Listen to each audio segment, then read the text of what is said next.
Pag-usapan ho natin yung digmaan sa Middle East, kung hanggang kailan, kung ano nababasa niya. Nasa linya po natin ang Department of International Studies de La Salle University, si Professor Renato De Castro. Prof, magandang gabi, magandang umaga o magandang hapon? Magandang umaga, Karenis mula sa Warsaw, Poland. Yun. Okay, anong oras na po dyan, Prof? Hello? Prof, anong oras na dyan? 3:15 ng umaga. Nag-jet lag ako eh. Wala akong magawa eh. Nako, sorry ho, pasensya na kayo. Ayun, time difference oo. 6 hours eh. Ganun po. Jet lag ako. So, ang oras ko, bio clock ko, kasing oras nyo yan. Okay, halos parehas Ganyan ang din. jet lag eh, pag nagbiyahe ka eh. Oo. Pero yung, of course, dito, umagang-umaga, tsaka malamig. Tsaka nakatulog naman ako kahit papano. Yun, very good. Diretso na So, po okay ako. lang, no? Talagang Opo. to keep me company. Opo. Diretso na po ako sa issue. Sa palagay niyo po ba, Prof, hanggang kailan ba tong digmaan na to? At anong epekto nito sa bagay, alam na ng mga kababayan natin ang epekto. Sa basa niyo po, kayo po, kasi international studies kayo, ano na ho ba sitwasyon? Nagkakabati na ba sila? Yung sabi nung isa, panalo na siya. Yung isa naman, hindi susuko. Paano po ba? Ano ho ang basa po ninyo sa sitwasyon ngayon? Unang-una yung sa katanungan mo o Dennis, no, hinggil sa digmaan, no. Magko-quote ako ng isang Prussian military officer, no, si Karl Maria von Clausewitz, yung publish niya noong 19th century on war o sa digmaan, classic yan, no. Ang sabi niya, no, war o ang digmaan ay nasa realm ng ang uncertainty. Hindi natin malalaman kung paano matatapos ang digmaan. Kasi ayun nga, no, sa kasabihan, madaling pasukan ang digmaan, pero mahirap itigil. Kasi hindi mo alam yung magiging reaction at of course, yung kakayanan ng kabila.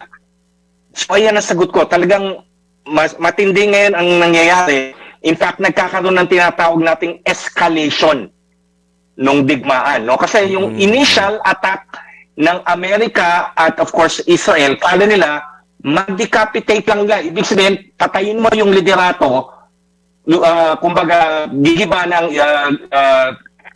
knockdown na Iran. Hindi nila na-calculate yun. No? So talagang nagkakaroon ngayon ng escalation. No? Ayan ang status ngayon. No? Ayon nga sa sabi mo, hindi nila ine-expect, no? Unang-una, na meron talaga na nakapag-recover ang Iran after na bilugmong ng Israel at QSL. Sige, matatandaan natin. At dito rin pumapasok yung paghihimasok ng Ruso at even ng China. Okay. So, ayun yung nakikita natin paano ngayon, po no? ba ito, Tumutulong ang Prof? Ruso. Oo. Paano po ba ito, Prof? Yun po bang dalawang mag-aaway na yan, dumadami ho ang kumakampi sa kanila at pumapanig? O nababawasan na rin at dumadami na yung nananawagan ng katahimikan o ceasefire? Paano po ba? Ano ho yung takbo nung gulo ngayon? Hindi, kasi tingnan nyo, dalawang boksingero. Pag naduguan na ho yung dalawang boksingero na yan, wala na ceasefire ho yan, tuloy-tuloy na ho yan. Hanggang matalo ang isa o ma-exhaust. So, in fact, walang talk ho ng ceasefire ngayon. Nagkakaroon ho talaga ng escalation ladder, no? Unang-una ho, no? Ano yung mga indication ng escalation ladder, no? Unang-una ho, natatandaan nyo humingi ng tulong si Donald Trump sa NATO, North Atlantic Treaty Organization. Dinedma ho siya. Pero ngayon, nagbago ang sitwasyon. Sabi ng NATO, tutulong kami sa iyo. Germany, France, Britain, even Japan ho. Kumbaga magpapadala sila ng naval contingent dyan. Well, na-involved din si Donald Trump. Unang-una kasi nainis siya sa NATO. Sabi niya, sige, magpapadala ako ng United States Marine Corps. In fact, dalawang Marine Expeditionary Unit, no, dalawa, no, isa nanggagaling sa California, isa nanggagaling dito sa Indo-Pacific. Dalawa yan, no, nasa around 6,000 US Marines on board sa mga amphibious amphibious ships, no, papunta ngayon sa Middle East. So, kumbaga, nagulat na si Trump. Si Trump ang isang negosyante o isang politiko na ayaw natatalo. So talagang makikita natin yung kumbaga yung pagkaroon ng escalation. Tapos ginawa ng Iran, tinira ng Iran yung mga base militar ng Amerika sa paligid niya, sa Saudi Arabia, Iraq, Yemen, sa Kuwait, no, Bahrain, nagalit lalo. So nagkaroon pa ulit ng kakampi si Donald Trump. Kasi sabi nga nila, well, wala kami magagawa dahil may mga base militar dito. Tinira yung base militar, pati yung mga ilang infrastructures ng mga Arab states. So nagalit din sila. So, despite the fact na una ayaw nila makialam, ngayon, nakikialam sila at obviously papanik sila kay Donald Trump sa Estados Unidos. Ito hong, So, yun yung nangyayari ngayon. ito hong G7 na Prof, paano? Parang nakikita ko dito sa article na binabasa ko kanina, parang pumapanig din kay Trump itong G7. Itong Canada, France, Germany, Italy, Japan, United Kingdom, European Union. Prof. Hello? Yan yung, kumbaga, isang very exclusive club ng mga mayayaman ng bansa. In fact, sila yung una nag-indicate ng suporta kay Trump. Nag-release sila nung kanilang tinatawag ng strategic reserve ng langis, ng oil. Isa na dyan ng Japan. So, indication, talagang sabi nila, wala naman kami magagawa. Talagang, kumbaga, bullheaded talaga to si Donald Trump. So, we might as well get along. No? Unang indication ng support nila, yung pag-release sila ng oil para at least stabilize yung presyo ng langis.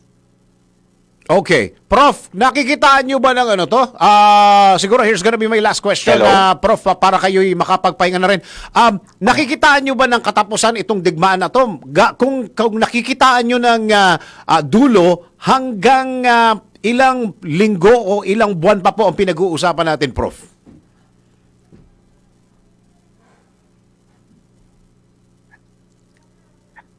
Ay, babalik ko ako kay Clausewitz. Ayoko kong pakita na. Sabi nga niya, talaga hindi niyo war is in the realm of uncertainty. Hindi natin talaga ma-estimate.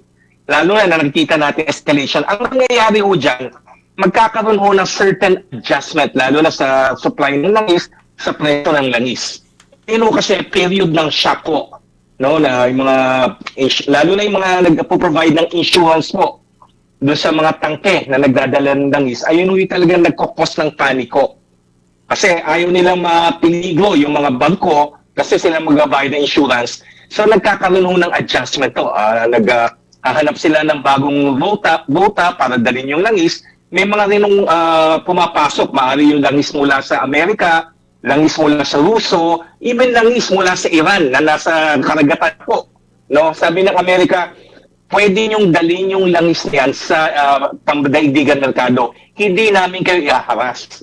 So, nakikita natin talagang adjustment. Katulad rin yung nung nilusob ni Vladimir Putin ang Ukraine ho. Nung tandaan nyo, February 2022, ang estimate ho ng Ruso noon, mga isang linggo lang tapos na yan. Hanggang ngayon may digmaan pa rin ho.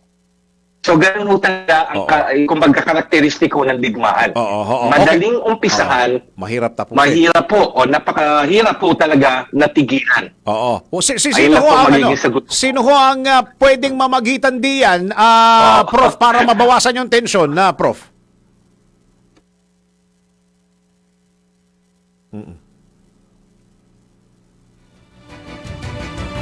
The most is the UN eh.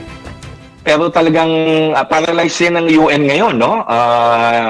Ang sabi ng United Nations Secretary General ng UN, pero dapat natin ding isiseryosohin bilang isang bansa na very dependent sa oil.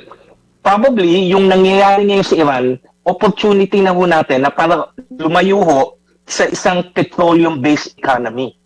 Na mag-isip na ho tayo ng mga renewables para ho talaga ma-manage natin yung pagtaas ng presyo ng langis. So, tignan ho natin yung crisis bilang isang oportunidad. No, na mag-isip po tayo. Nandiyan ho yung talagang, we have to look at renewables, katulad doon ng nuclear energy. Para hindi na lang tayo aaray at magreklamo kung tataas ang presyo ng langis.